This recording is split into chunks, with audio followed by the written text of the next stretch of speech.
Okay, hi everyone. Welcome again to another show of B&B TV by Bread and Breakfast. I am Jana Simpao. I am the founder and the editor-in-chief of this wedding website. And today we are so excited because I know that it has been a tough month for a lot of the brides out there and even the grooms. And today we actually get to talk to two beautiful brides who have gone through the same emotions that you guys have been going through. And we just wanted to ask them how they're going through it, how they're doing with their wedding planning, and maybe have insights on relationship and wedding style. So today, I'm going to introduce to you our special guests, and I'm going to ask them also to say something about themselves. But please welcome Ava Daza and Jess Wilson. Hey, hey, Jana. Hey, Jess. Hi. Thank you so much for joining us this afternoon. I know you're probably busy and doing a lot of things, going to a lot of places. There's a But lot of no, food. I know that everyone's at home, and I want to take this opportunity to talk to real brides and see how they're doing. And I know your stories would probably bring inspiration and hope to a lot of brides out there who are just going a bit crazy with everything Oh my that God. has been happening. So I want to start off first with asking you to make a little bit of an introduction of yourself, who you are, what you do, and maybe an introduction as well of your fiancés. So let's start alphabetically. So Ava, you Okay. can go ahead. Hey, guys. I'm Ava Daza. I work in real estate, and I'm supposed to be getting married in a week, actually, on May 5, 2020. But I had to move my wedding date twice this year, sadly. But it's okay. I'm very optimistic about it, and it helps that a lot of people are going through it, like Jess. If the best person to be going through it with is Jess. I Mm-hmm. mean, have you Mm-hmm. know. And a little bit about my fiance, which is weird to say. I still don't call him my fiance. My partner, Luch. We've been together for almost 5 years, and we've been living together for 3 years. We got engaged January 1 of last 2019. So I've been engaged for a little Okay. over a year. Yeah. Okay. So great introduction. How about you, Jess? My name's Jess Wilson. I work with, well, I'm behind Sunny's face. I am Mm-hmm. Ava's cousin. And, oh, thank you. So that's airline Names Yes. it. moon. Um, and I'm Ava's cousin, and I'm engaged to Moritz, who is my fiance. He has ran away because he Same. also is 24/7 on Zoom calls. So he has a call right now. And so we got engaged in September 2019, last year in Papua New Guinea. Super random. And we have been together for, I think this September will be 9 years. Oh, Crazy. Wow. maybe eight. Yeah, 9 years. Real Um, married ka na. Wow. I know. So when we got engaged last year, everyone was like, I'm so happy for you guys, finally. And it's going to be even more of a finally when we get married next Oh year. my God. Agree. Yeah, a little bit of an extension there. Finally. I remember featuring your proposal story, and when I sent you questions about it, you were just really floored that it happened and you had no clue, but it Everyone was, was really good. yeah, everyone who wasn't in my immediate intimate circle was like, you knew, I'm sure you knew, like, you've been waiting for that day. And I can tell you, like, I knew the whole of Europe. I was planning every day. I was ready. So we went to Europe in August, the month before, and every day I had so many outfits. I had so many OOTDs. Every day, Jess would post a photo in a new outfit, super like ganda, and we're like, "Is it happening now?" Every day Apple would text me, be like, don't get your hopes up. And I'm like, I wanted to reply, like, I'm not, but guess what? I feel like he would propose. I didn't want to do it just because I was like, if he doesn't, then I'm such a loser. So I was back to myself, and Ava was like, just don't be so expecting. Like, if it happens, it happens. If it doesn't, whatever. But because Ava's a year younger than me, so when she got engaged, everyone was like, Jess, come on. And I was like, I don't have to. It's like, it's not my choice.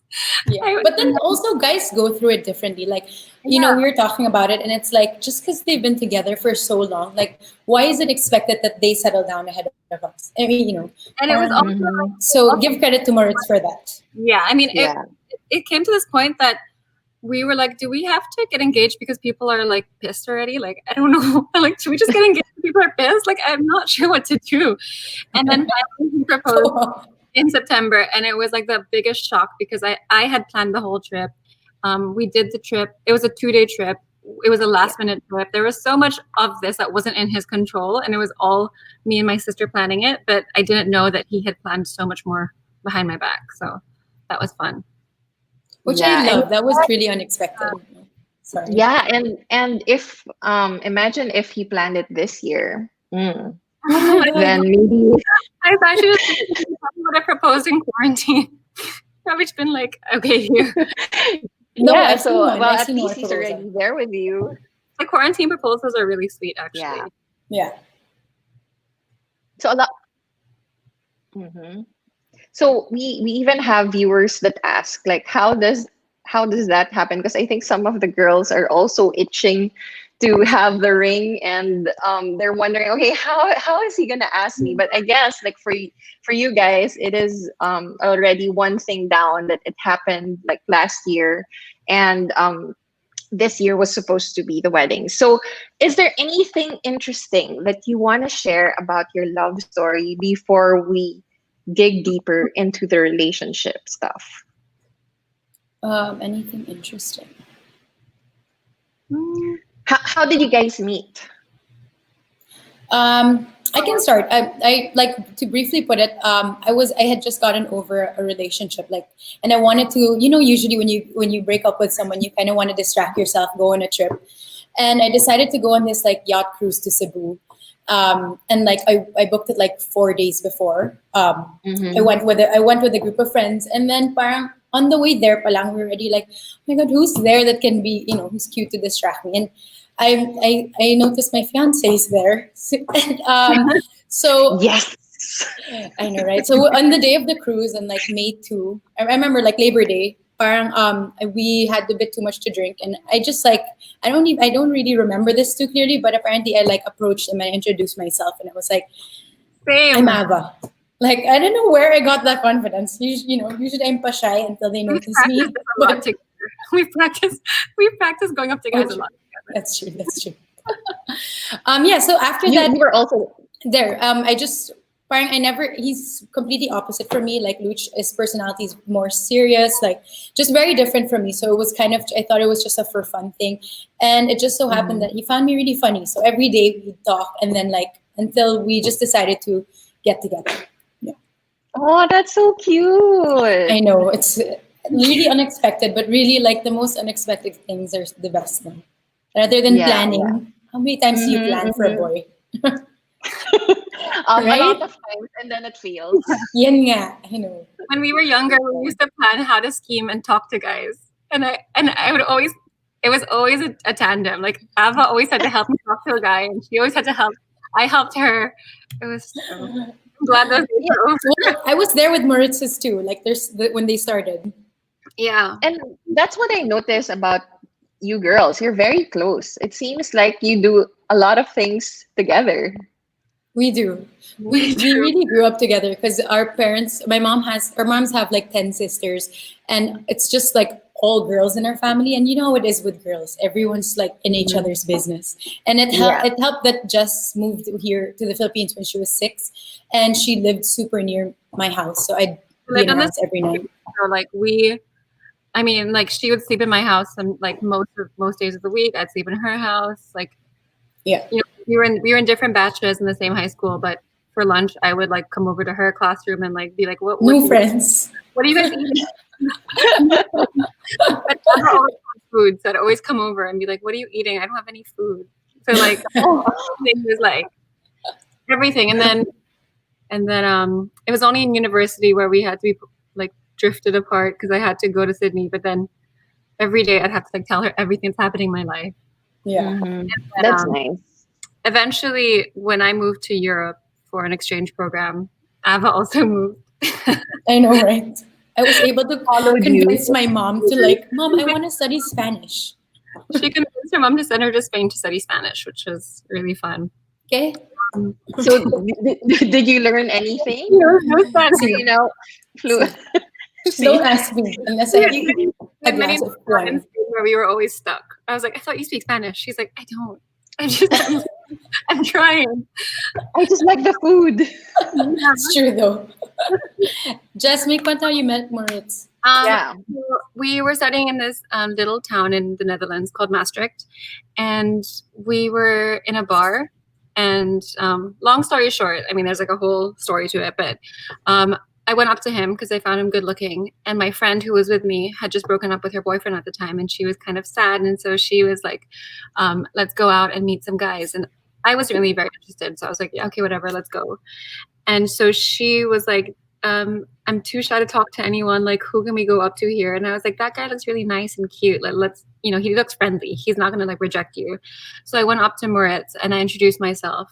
And he was with a bunch of other German guys. And they couldn't, I mean, it was also a club. It was loud. So they didn't really understand me. And they didn't really know what I wanted from them. And then one of his friends came up to me and was like, are you trying to set him up with your friend or do you like him? And then I was like, both. I was like, I don't know. I was like, You can choose. I was like, both of us are what do you know? And then he was like, well, he likes you. Like he's interested in knowing you. And so from that day on, I've just been babbling in his face ever since. Oh, that is so Sweet. And ever since. and he moved here when you guys got together. Yeah, so we moved. So we were in Europe for 6 months together, and then I moved to London. We were in Holland for 6 months, and I moved to London, and then he followed. And then in 2013, 2 years after dating, I was like, I want to go back home to the Philippines. Like I want to do some stuff, and I have plans, and I would love for you to join me, but obviously like no pressure. It's like a bit of a commitment to ask for from you. And then he was like, I'd love to just try it out. I'd love to see what's there. Like I've never been to the Philippines. And I remember when he first moved here, it was July 2013. And like a month later, all like Adrian, Isabel's husband, and like all the guys all started getting to like really know him. And they were like, trust me, Moritz, in 5 years, you're going to be here. Because they were all laughing.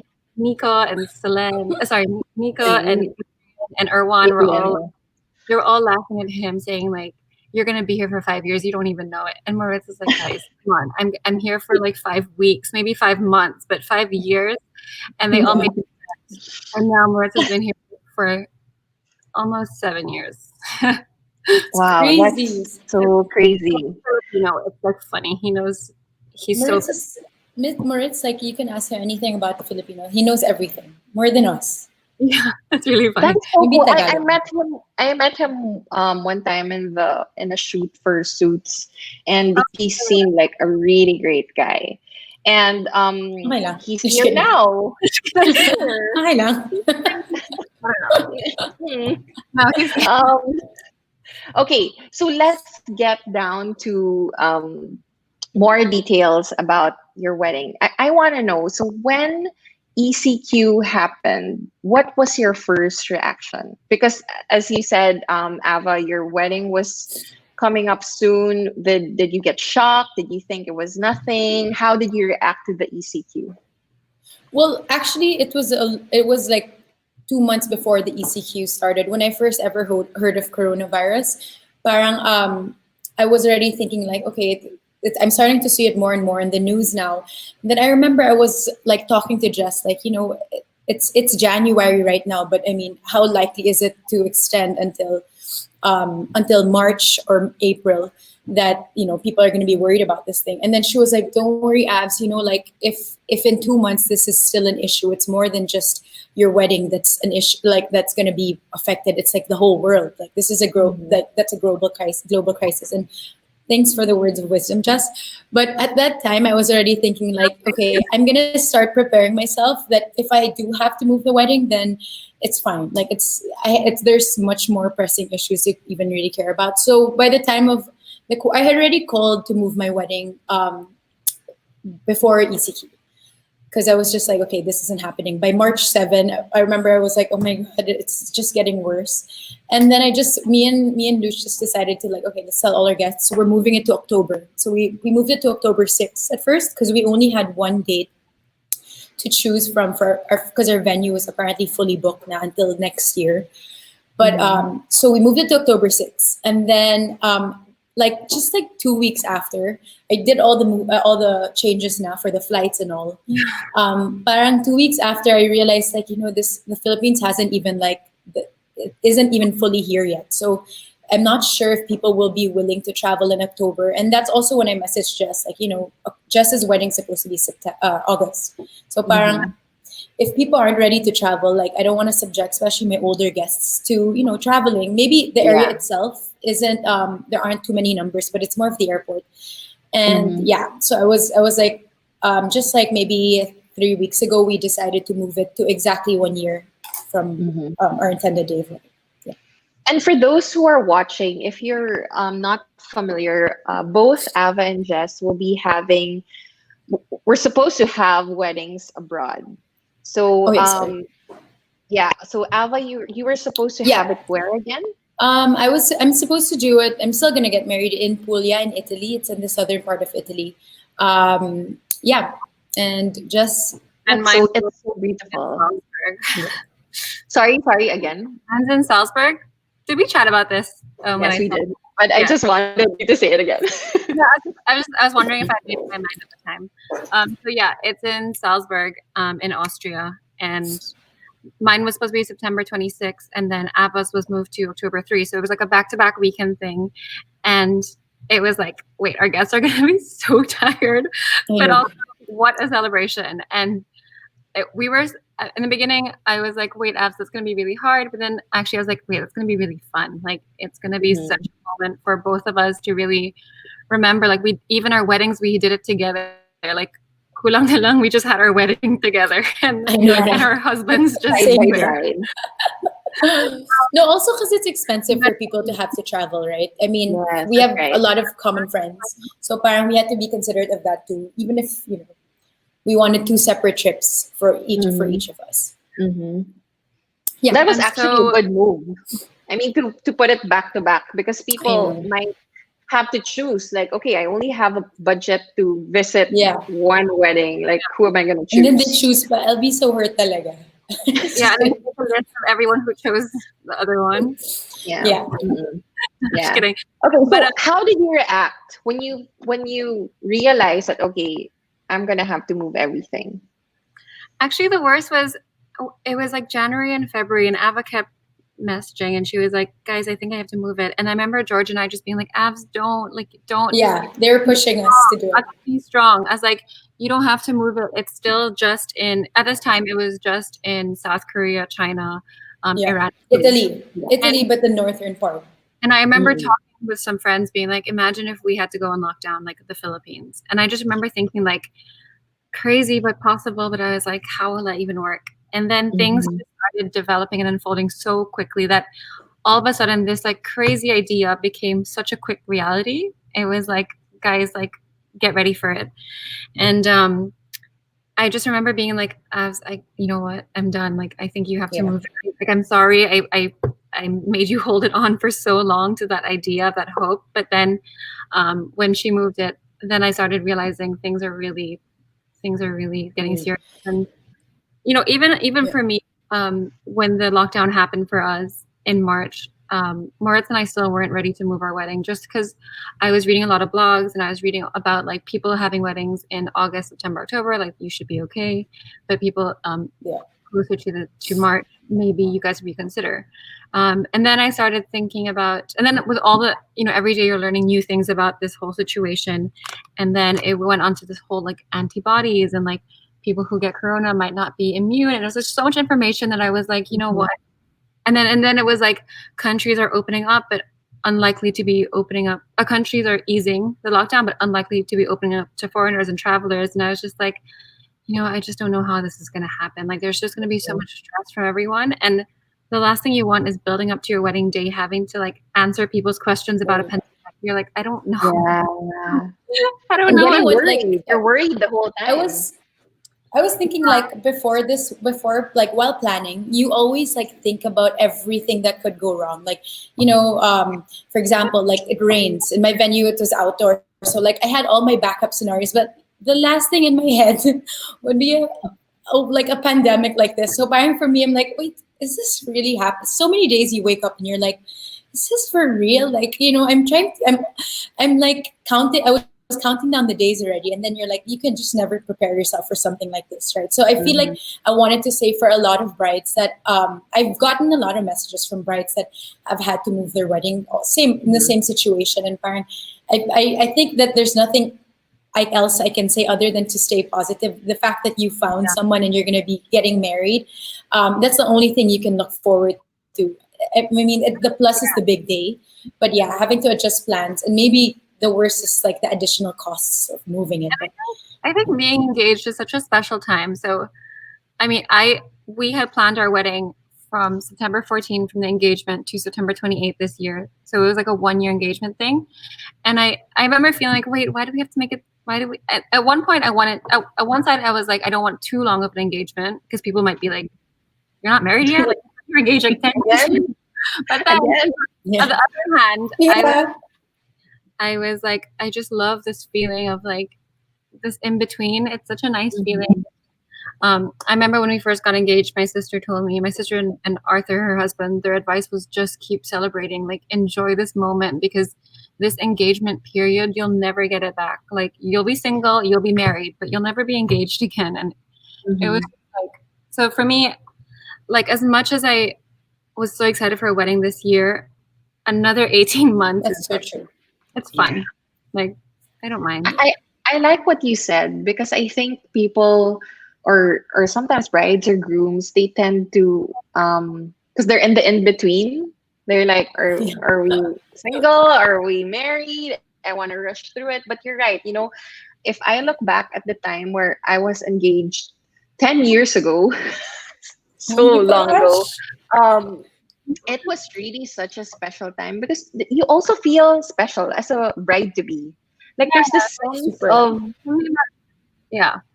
and no matter what you do, no matter what you do, I feel like you just have that. They say it's a bridal glow when you get married, but I think you already have it even before the wedding day itself. It's just so much joy that you're celebrating as a bride to be. So I really like that you reminded our viewers, because I think like right now a lot are exasperated, like, oh, what I have to, because some of them had to move from when Taal happened. So a lot of brides had to cancel from Taal, and then they moved it to a Manila wedding just to be sure, and then Corona happened.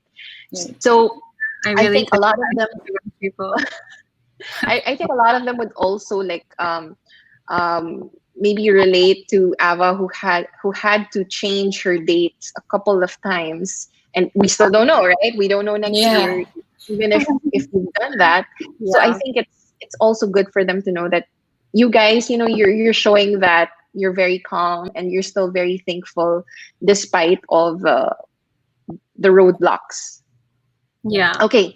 So another question I want to ask. So if you're an ECQ now, I know that you are with your fiancés.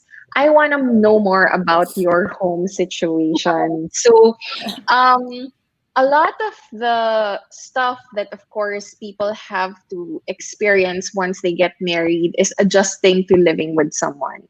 And a big part of that would be conflict resolution. So do you guys fight? Is there a system that you've already developed, that how to deal with each other when you guys have arguments? Who do you want to start? Abs? Well, for me, we actually don't fight too often. Like I could probably count how many times we've fought like a big fight. But of course, there are days, especially now in ECQ, wherein you're together every day. Na parang it's you again. Parang unless you do something, like parang there are times you get irritated at each other. And but when we do get into those quarrels, na parang we don't agree.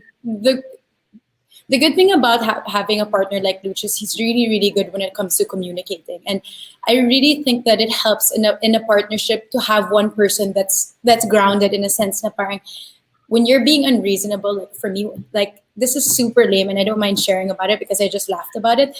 But my biggest fight this quarantine with Luch was when because we're staying here in my sister's house, we're house sitting for her while she's in Hong Kong. Mm-hmm.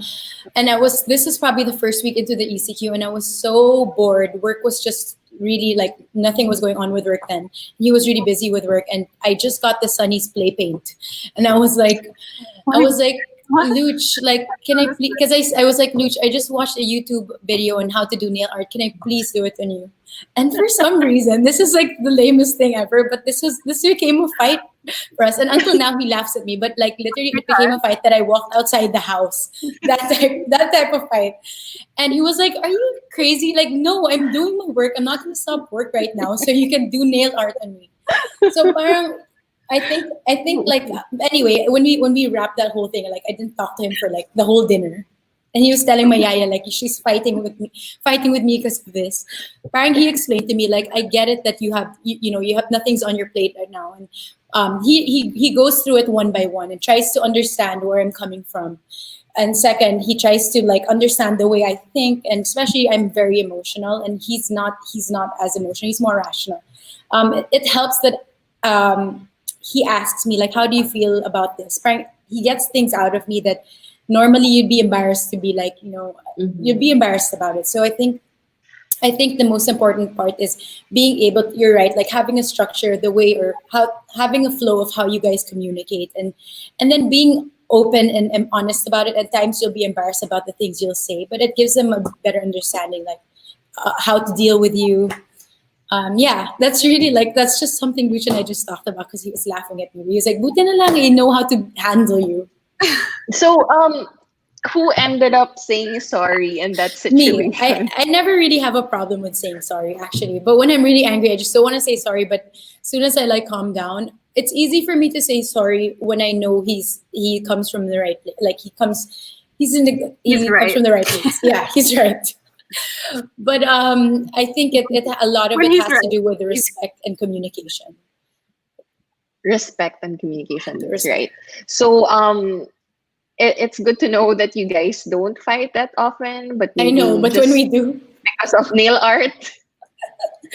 I know what got into me. I don't know. Brides, please remember to avoid that conversation with your fiancés of asking them if you can do nail art on them. Just please learn from Ava. It's a very tricky road to. Okay, good. How about you, Jess? How do you handle conflict resolution or conflicts in general? Moritz and I really are pretty good. I mean, similar to Ava and Luch, like we're not, like our personalities are not fighters and we're not disagreeable people, like us four. So we're very like rational when we approach things. We fought once. Except for the nail art. No, this was like the worst. So Moritz is like becoming a really good cook. And I let him do it because I personally don't super love cooking unless I'm super excited about the dish. I'm like, yeah, whatever, let's just eat. And so he enjoys cooking, the process of it. So I let him do that. And we're kind of on semi-different schedules in the morning. So he likes to wake up early and have breakfast and, get his day started by like 8. And I like to sleep in a bit and I'm on my phone at 8:30 and then I kind of roll out of bed by 9-ish. And so then by 10:30, I'm hungry. And he kind of always gives me this look like, why are you eating at 10:30, 11, when we're going to have lunch together at 12 and I'm going to cook you something? And I'm just like, but I'm really hungry. And, and so our fight was about, I ate, so stupid. I ate at 11:30 and I ate like not breakfast, I ate a meal. And so he was like, why are you eating? And I'm cooking for you. And I was like, I don't want what you're cooking, because I saw it. It was like big broccoli and okra. And I was like, I'm really hungry, and I just really want big broccoli and okra. And he was like, go on a diet. Yeah, telling me, but he was like, yeah, but I've just started. Like, I'm gonna make more things, and I was like, honestly, I just really want something like unhealthy, like corned beef. Like, just let me stop watching what I eat. Like, not every meal has to be the same. For the next 50 days, like we don't have to have matching meals every day. And then so he was kind of pissed because he was like, I take time out of my calls and I cook for you, and I'm really excited to eat together because that's all we can do. And it's like moments we can celebrate. And so I was just like, you know what, like we fought, and I didn't talk to him the whole day. And we're the same. Like we usually kind of just like same with Ava, like we just, both of us can say sorry. It's not a problem. But at this time, so I was like working, and then at 4 p.m. I go to the room and I find him on his phone playing games. And I was like, I thought you were mad at me. You've just been here playing games. And he was like, no, I've been working. And I was like, I can see you. You're playing games.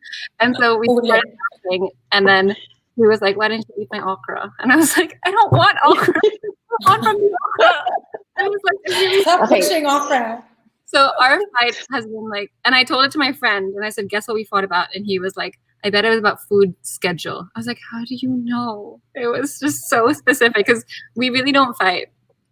But he fights when I'm just like, when I have no structure, which can happen. Mm-hmm. Mm-hmm. But you know what? I actually noticed I don't know with Jess, but when it comes to I love getting involved and giving advice when people fight, because I also love hearing about it. So, I mean, I want to know what other people do when they get into fights with their partners. I don't know. Maybe you have experience with.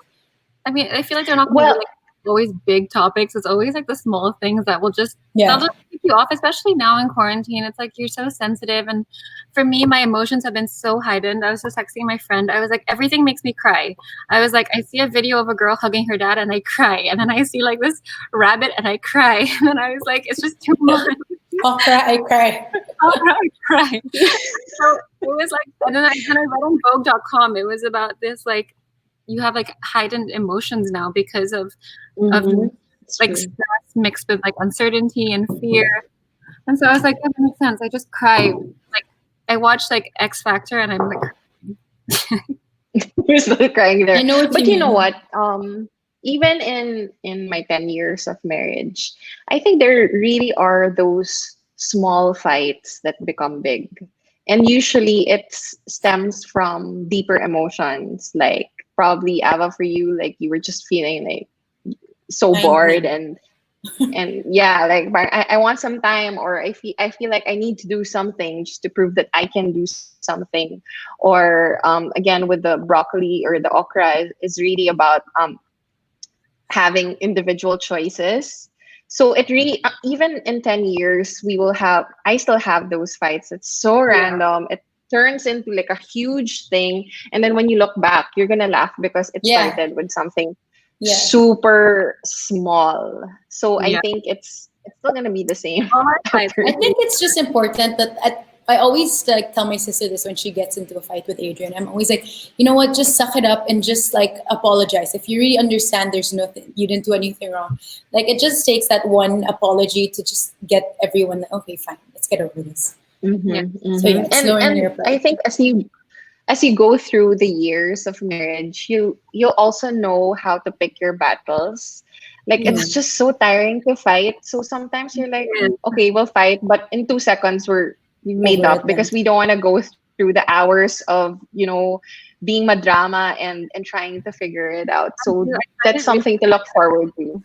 I find it hard to avoid, especially now we're 2 people here. So if I fight with him, I'm just okay, I have to do everything myself.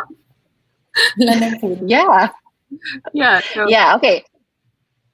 So the other thing that I wanted to ask, but I think, Jess, this might have been something that you answered already. Is there something new that you discovered in your partner through this ECQ?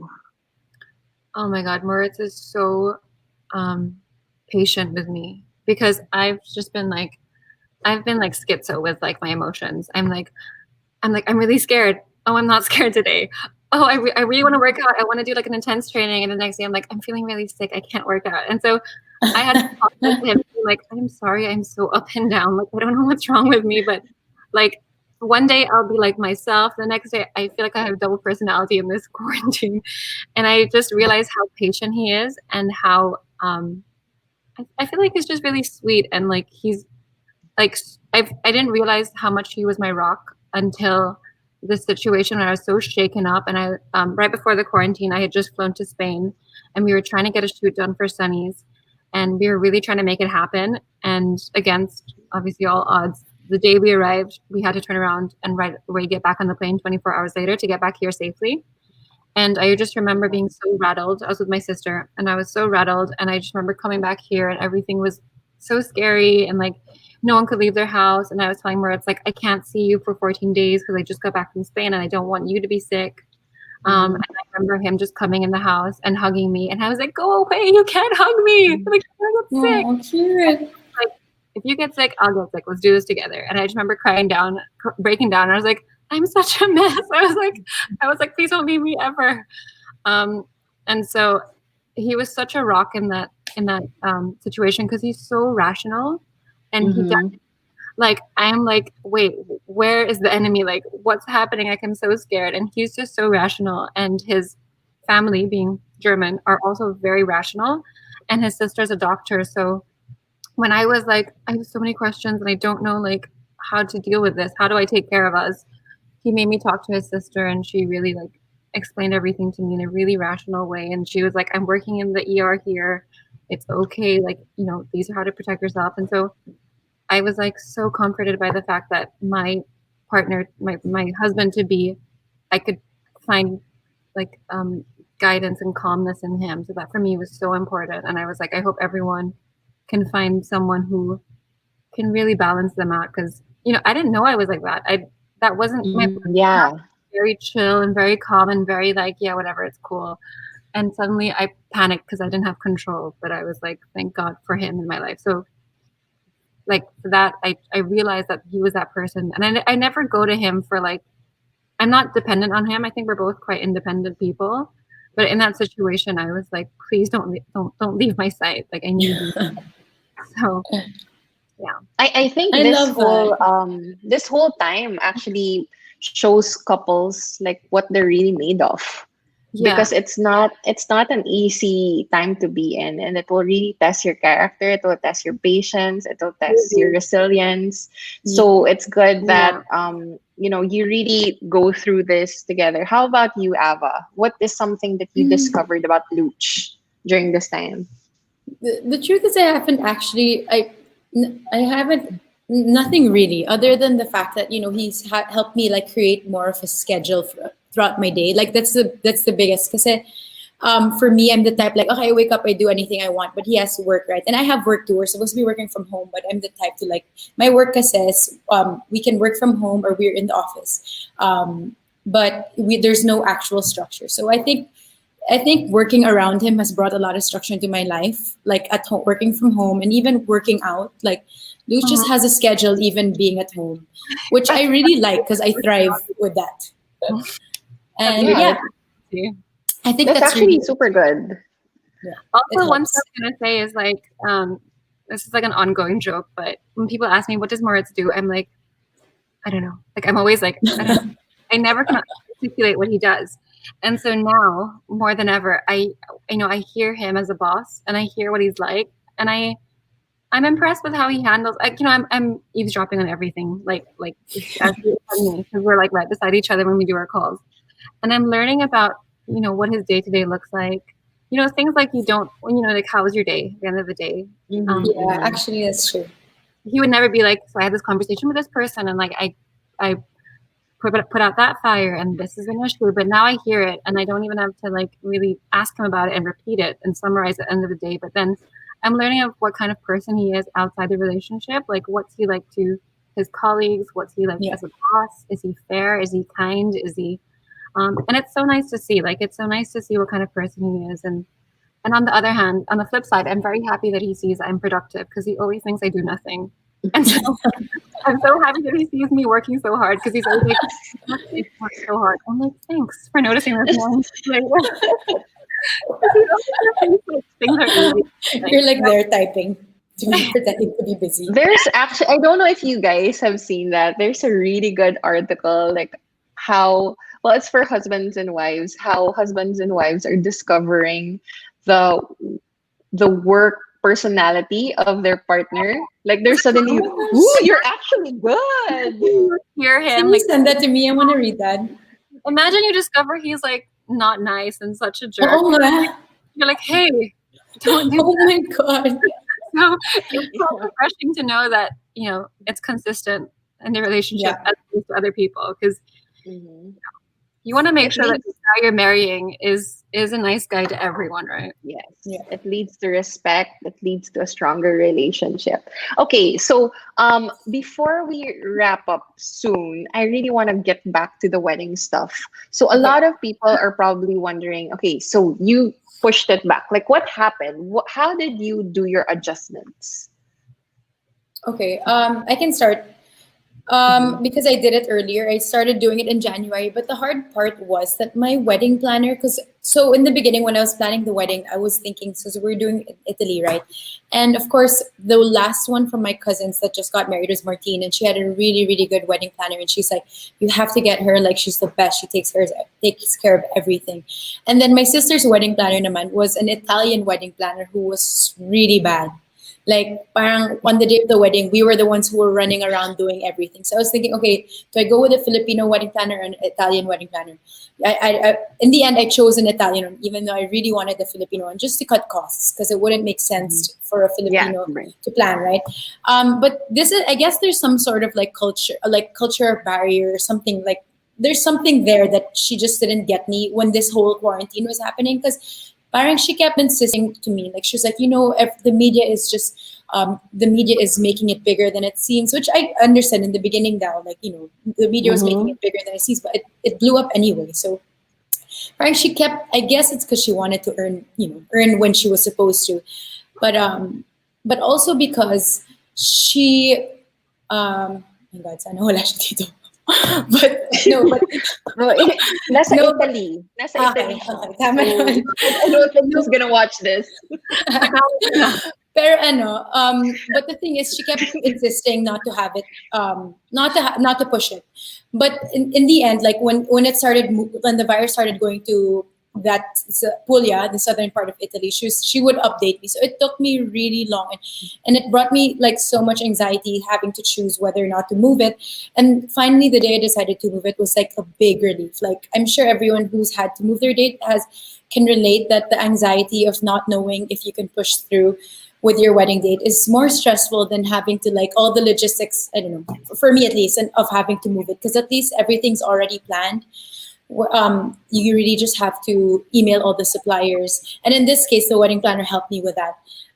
So I think for some, they charge you more. For example, with Airbnbs, I booked Airbnbs for a couple of people also, because they're like their fees that you incur for changing the date, as well as for a photographer, we had to cancel his flight because he couldn't make it. So parang I think all the moving wasn't too stressful. It was more of like a relief knowing that you're working towards a date rather than working out of like uncertainty. So, do you have another date already in mind for? Yeah, Your- we're set for May 5, 2021. So one more Okay. year of being a bride to be. A bride to be. Although we Yay. did get civilly married now, so I think I'm treating this time as more of like a probationary period, like how it feels to be married but not yet officially, and I'm Yeah. loving it. It's so fun because I get to wear the second ring already, but we're not yet really officially in the church married. Okay, so you were able to change your wedding date. You're still keeping an international wedding venue. Yeah, You're because still also having it outside. yeah, I mean, the parents of Lucy really wanted us to, like, why don't you just make it simple? But I feel like when you work towards something and then just have to let it go, a lot of people have to go through this though. So I know it's hard to let it go, but there was still a chance for us to keep this. So truthfully, if what we're doing is, if we can do it in May, or we're going to do it in May, but if we have to push it back, I think we and Lucy were discussing, like, let's just give that up and have something here. if it really can't happen, you know. Yeah. Well, it's okay that both of you, at least you have an open mind, because I think that's the difference when you're like hanging Oh on to yeah, something and you don't yeah, want to let it go. Like it just yeah, has so much weight on your shoulders. But when you're just open, like, May, let's have it. If it doesn't happen, let's have something yeah. else You here. have to be, otherwise, wala, Yeah. you'll be so depressed. I Or was entering crazy. that phase. Oh, really? I was. Can you tell us more about that? Like handling your emotions in that sense. I think it was more like because throughout the whole wedding planning, it was just me. In terms of the I want this, I want this. Luch has been really hands off, just in terms of the budgeting. He's there, so parang I've already gotten emotionally attached to everything, like having this here, this there. So parang slowly having like you feel it like slowly like letting you have to let go of it, and parang when we even had to discuss having a wedding here, I was like teary-eyed, but I just, of course, in front of Lucia's fam also, I don't want to be like the annoying daughter-in-law who's like, no, I want to get married abroad, like.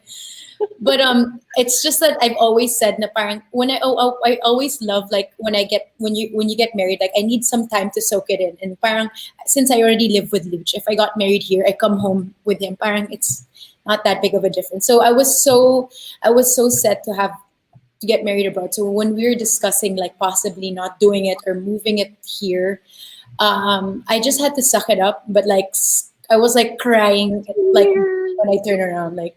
But it's good to have friends. You know, the best part though that helped is having all my guests who were so sweet. They were like, you know, whether you have it now or next year or in 2 years, we're all gonna be there. So parang you just love that Yeah. you have every guest support, even if it's a Hmm. hassle for them. Yeah.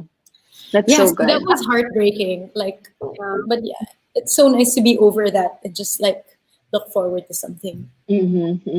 So it was emotional at first, but now you're more settled. You've accepted Yeah. that this is the road that you have to trek. How about you, Jess? Like, how was the adjustment for you for the wedding plans?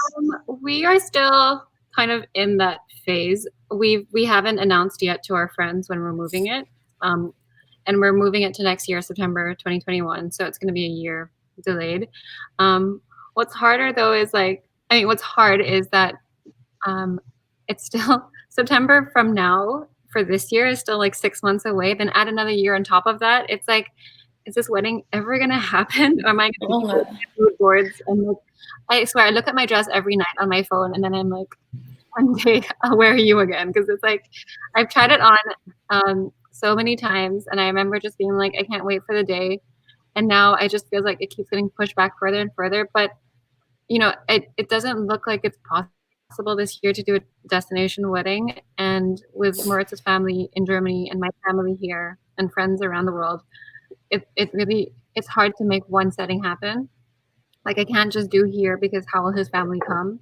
Mm-hmm. And so for us, it just made sense to move it to next year. And yeah, there was a lot of uncertainty, and like right now, like holding on to the September 2020 date, we really wanted it to happen, but it just felt like everything was working against us, and like even the RSVPs, none of that even matters anymore. Like no Oh one's my God, RSVP. yeah.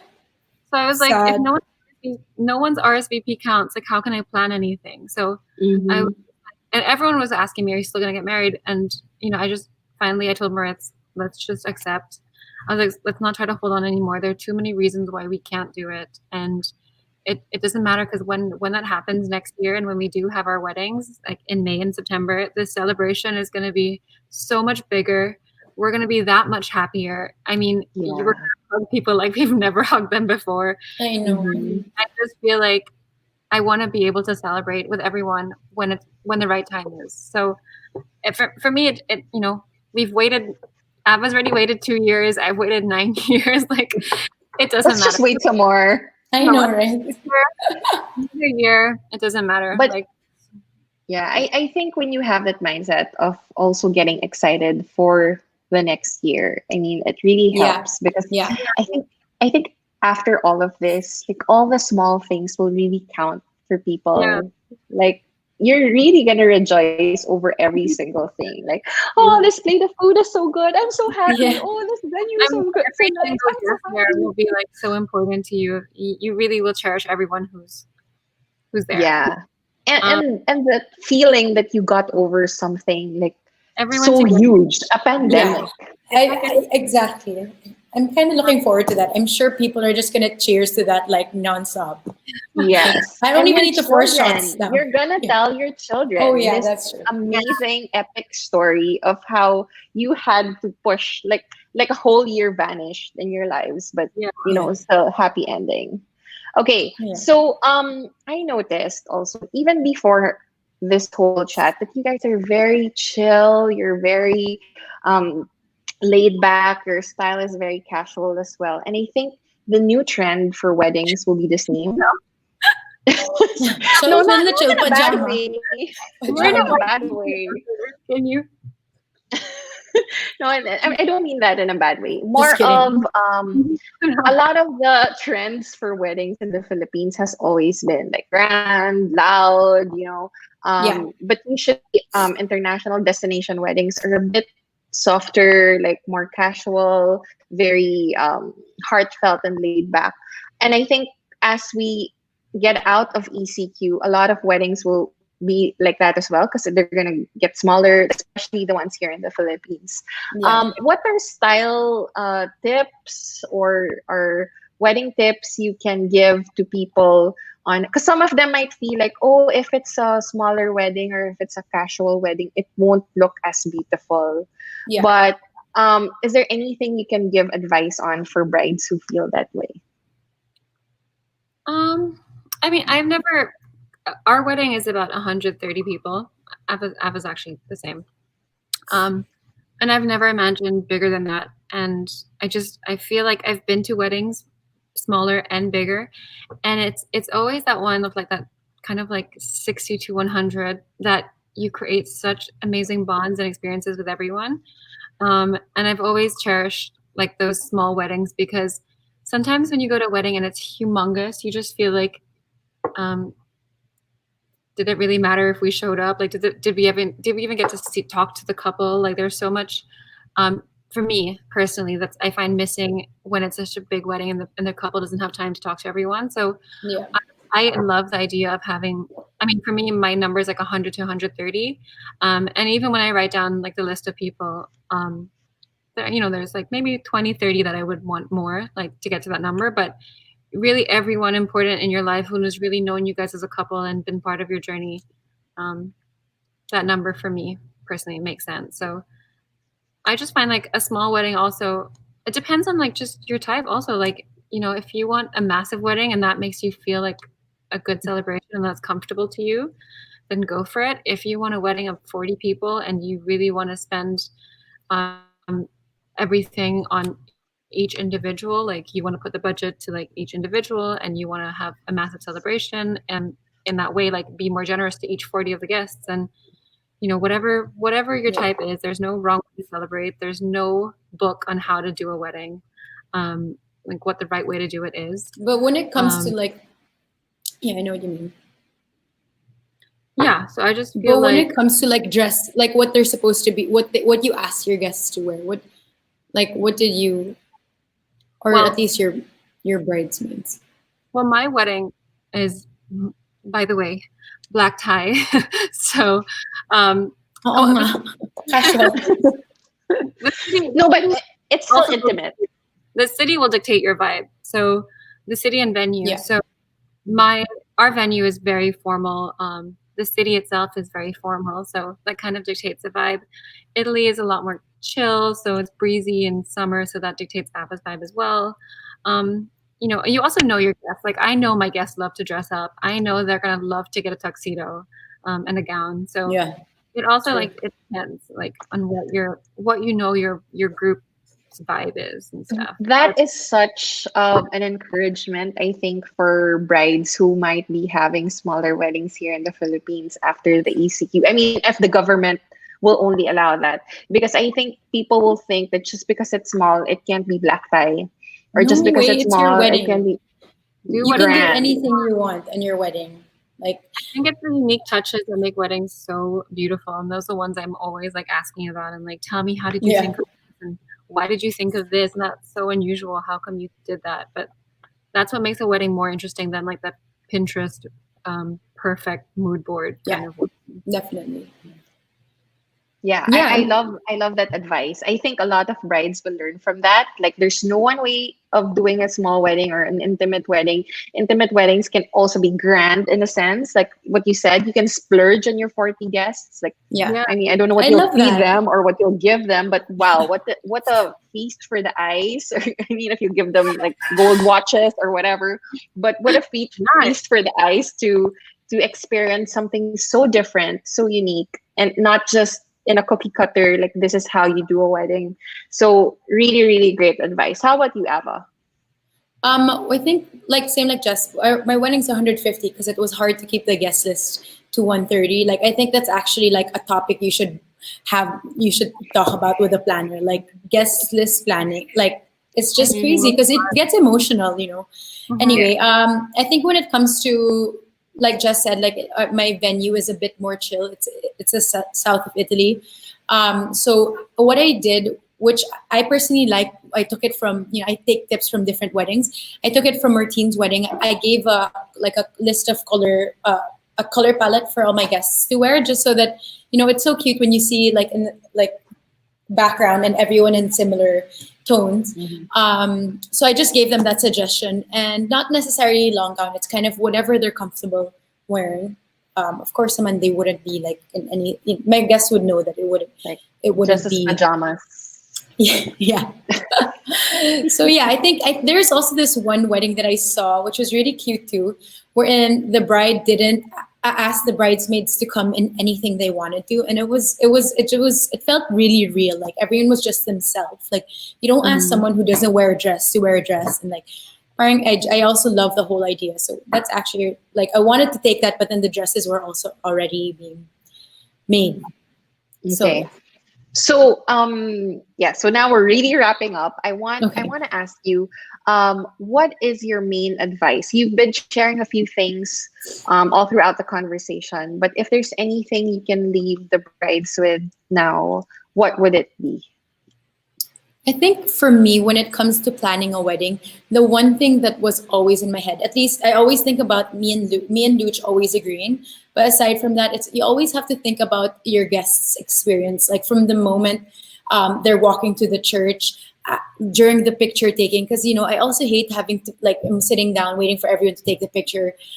You know, you always have to think about like maybe by that time hand out like champagne or something, like just to fill in the time, and that kind of leaves no dead space for your guests. So always just think about every single minute that your guest is going through in your wedding, and I think you can plan for that even in the bathroom when you set up like that refresher kit. I think having that in mind will really help you guide what you want to happen in your wedding, at least for me when I planned everything. That's very smart advice. How about you, Jess? Anything you want to give to the brides as we wrap up?